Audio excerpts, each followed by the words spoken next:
Chicago, Illinois, fall 1937. A small practice room at DuSable High School. Nat Cole, 17 years old, sat at the piano while his voice teacher, Mrs. Eleanor Blackwell, listened to him sing.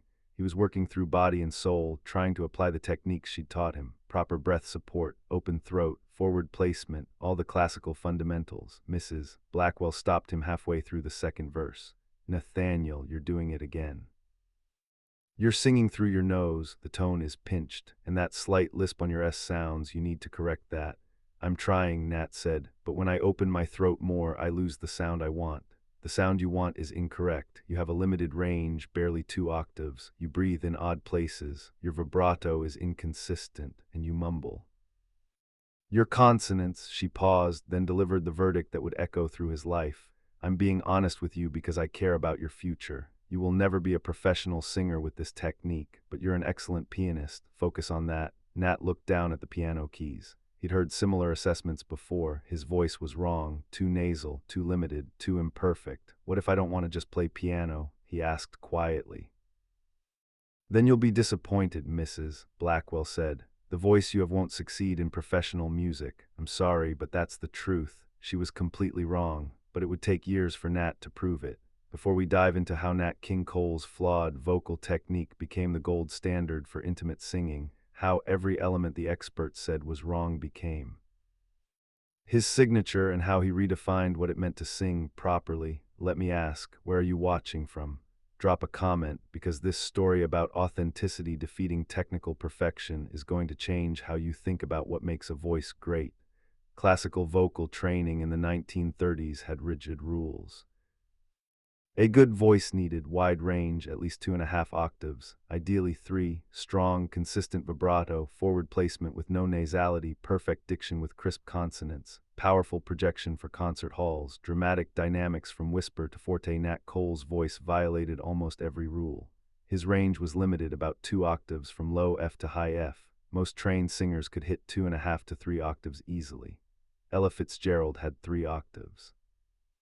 Sarah Vaughan could span 4. Frank Sinatra had close to 3. Nat's range was technically that of a baritone, but a narrow baritone at that.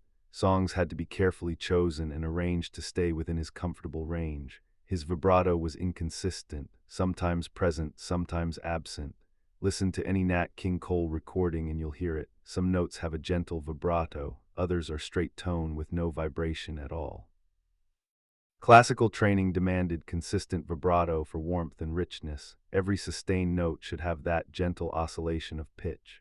Nat's vibrato came and went depending on the phrase, the emotion, the moment, sometimes even within the same word. His tone had what voice teachers called nasal resonance, sound that came through the nose rather than the mask of the face or the chest. Listen to him sing Unforgettable, and you can hear where the sound is placed, forward. In the nasal cavity, not in the deeper resonances classical singers cultivated. This was considered a fundamental flaw, a sign of poor technique. Proper voice production should create a rich, round tone using resonance from the chest and head, not the nose. He had a slight lisp, not severe, but noticeable on S sounds if you paid attention. Sweet had a softer S than most singers would produce. Smile came out with that characteristic gentle quality. Classical training focused heavily on perfect diction, every consonant crisp and clear, every vowel pure. A lisp was considered a speech impediment that must be corrected before professional singing was possible. His breathing was unconventional. He'd breathe in the middle of words sometimes, breaking phrases in places that violated musical phrasing rules. Listen to Mona Lisa, he breathes after. Smile instead of after Mona Lisa, breaking the natural phrase. Proper singing required breath control that supported long, flowing lines, breathing only at musical punctuation points. Nat's breathing seemed almost conversational, natural rather than trained, as if he were speaking the lyrics rather than singing them. And he was breathy. Air leaked through his vocal cords, creating a soft, intimate quality that classical teachers considered weak and unsupported. A properly supported voice should be clear and pure, with clean vocal cord closure and no air escape. Nat's voice had audible breathiness on almost every note. You could hear the air flowing even as he sustained pitches. This was textbook bad technique. His pitch was even occasionally imperfect. Not wildly out of tune, but sometimes he'd slide up to a note rather than hitting it cleanly. Or end a phrase just slightly flat. Classical perfection demanded precise pitch on every note. Nat's pitch was expressive, slightly flexible, almost speech-like. By every technical standard, Nat Cole's voice was wrong. But here's what the voice teachers didn't understand. Nat wasn't trying to sing opera. He wasn't preparing for concert halls. He was creating something new, intimate, conversational singing that felt like someone talking directly to you, not performing at you. In 1939, Nat formed the King Cole Trio in Lowe's Angels. Oscar Moore on guitar, Johnny Miller on bass, Nat on piano. It was an instrumental group. Nat had taken his voice teacher's advice. He focused on piano, but occasionally, almost accidentally, he'd sing, not as a featured vocalist, just little asides, humming along with a melody, singing a verse here and there. When the mood struck, the audience reaction was immediate. When Nat played piano, they applauded politely, appreciated the technical skill, the jazz improvisations, the sophisticated arrangements. But it was respectful appreciation, the kind you give to skilled musicianship. When he sang, they leaned in, conversations stopped, people put down their drinks. Something about his voice grabbed them in a way his piano, playing, technically brilliant as it was, didn't. It happened at the Radio Room on North Vine Street in Hollywood. The trio was playing instrumentals as usual. Someone requested Sweet Lorraine. The trio knew it as an instrumental, but the person wanted to hear the lyrics. Almost reluctantly, Nat sang it. The room changed. You could feel it. The casual nightclub atmosphere became something more focused, more intimate. People weren't just listening politely anymore. They were connecting. After the set, people came up asking about the singer. Not the piano player, the singer. They wanted to know if Nat would sing more songs, wanted to know if there was a record of him singing. They'd heard plenty of piano players. They'd never heard a voice quite like his. Oscar Moore noticed. You should sing more. People like it. I'm not a singer, Nat said. My voice is. I've been told it's not good enough. By who? Music teachers. Oscar laughed. Man, forget what they told you. Listen to how people respond. That's what matters. But Nat was hesitant. Years of being told his voice was wrong had left him self-conscious. He kept singing to a minimum, treating it as a novelty rather than his main instrument. Then, in 1943, everything changed. Capitol Records wanted to sign the King Cole Trio, but they had a condition. They wanted Nat to sing, not just play piano. Carlos Gastel, the trio's manager, brought Nat the news. Capitol loves the group, but they want you as a vocalist. They think your voice is your selling point. Nat was skeptical. Capitol Records thinks my voice is good. Have they heard actual singers? They've heard everyone, and they specifically want you. Your voice is different, intimate, personal. It's not like the big band singers they already have. The first recording session for Capitol was That Ain't Right in November 1943. Producer Lee Gillette was in the booth. Nat was at the piano preparing to sing. Gillette's voice came through the talkback. Nat, can you give us more volume? Project a bit more. Nat tried, but when he tried to sing properly, with more power, the intimacy disappeared. The special quality vanished. Actually, Gillette said after hearing the louder take, go back to what you were doing before, the quiet thing, it works better. That was the moment. Lee Gillette, a professional producer for a major label, was telling Nat to sing the way his voice teachers had said was wrong. Soft, breathy, intimate, don't project. Don't use classical technique, just be natural. The record was a moderate hit, enough to justify more recordings, and with each session, Lee Gillette encouraged Nat to lean into his flaws. That breathy quality, keep it. It's what makes you sound like you're singing directly to one person. The way you breathe in the middle of phrases, it sounds conversational, like you're talking, not performing. The limited range, you're not trying to show off, you're trying to communicate. That's more important. Everything the voice teachers had criticized, Capitol Records was celebrating. Nature Boy in 1948 was the breakthrough, a strange, haunting melody. Nat sang it with all his wrong techniques on full display. Breathy tone, limited range, the song stays within one octave. Minimal vibrato, nasal quality.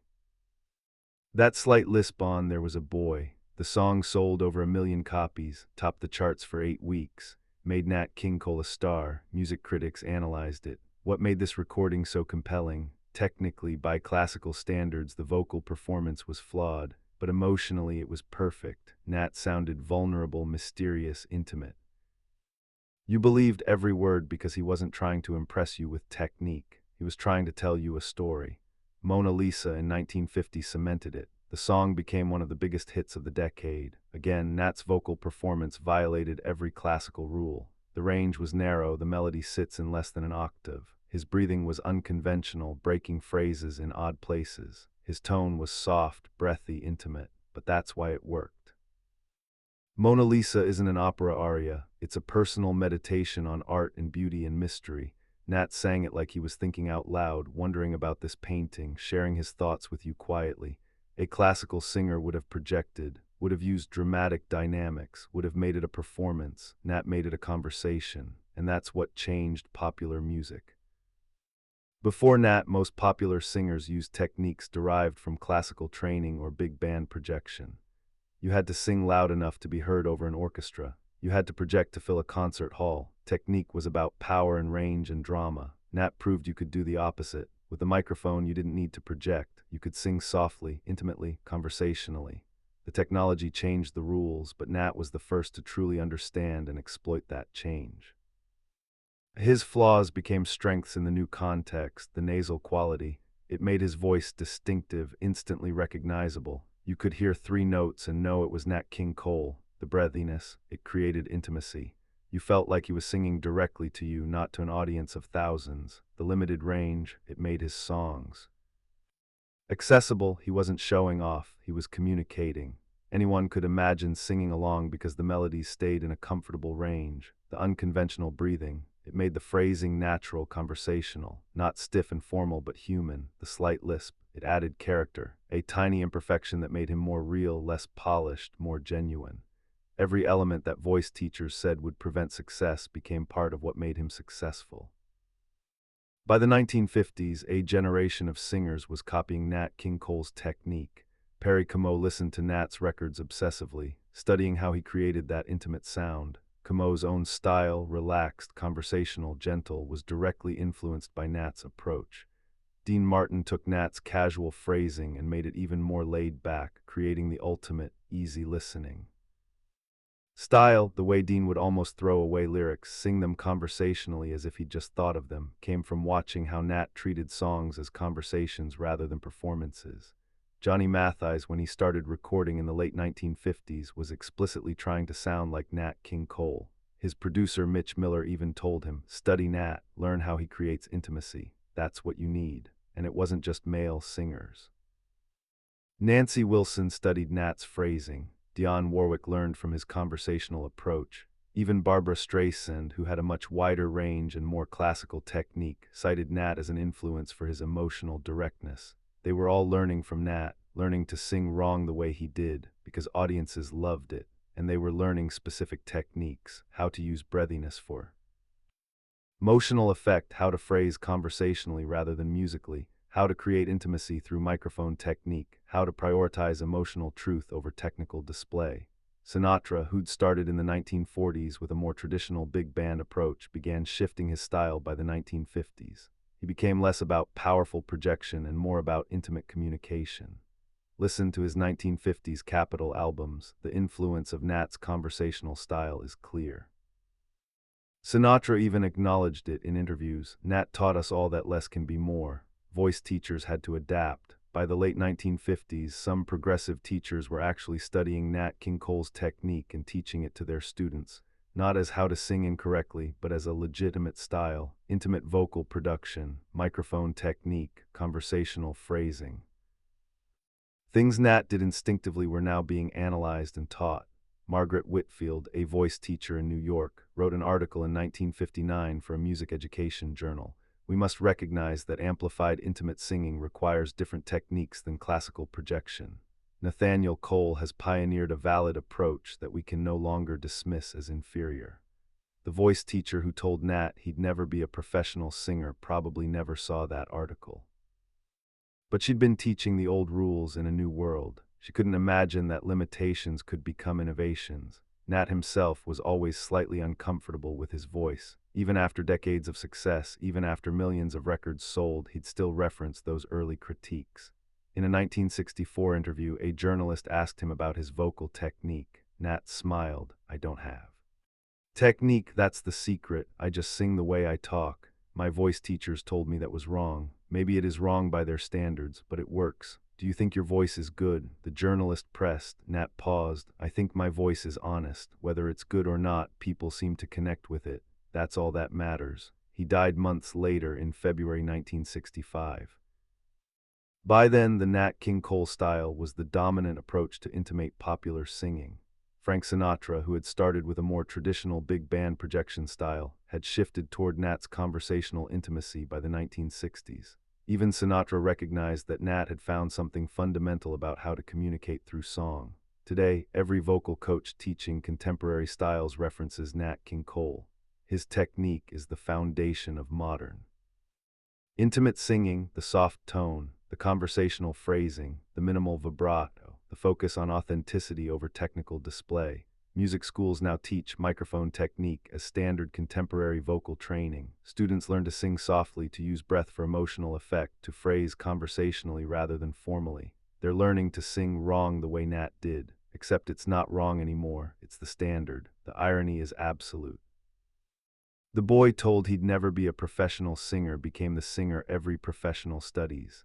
The voice that violated every classical rule became the rule. What changed? Not Nat's voice. His flaws were always there. What changed was the understanding that technical correctness and emotional effectiveness are different things. The voice teachers were applying old standards to new medium. They were teaching for concert halls. Nat was pioneering for recording studios. Different contexts required different techniques, but more fundamentally, they were missing the point of music. It's about communicating emotion. Nat understood that instinctively. His flaws helped him communicate more effectively than technical perfection ever could. That's the legacy, not just the songs, the proof that authenticity matters more than perfection. That limitations can become innovations, that the experts aren't always right, and that sometimes the voice that breaks every rule is the voice that writes new ones.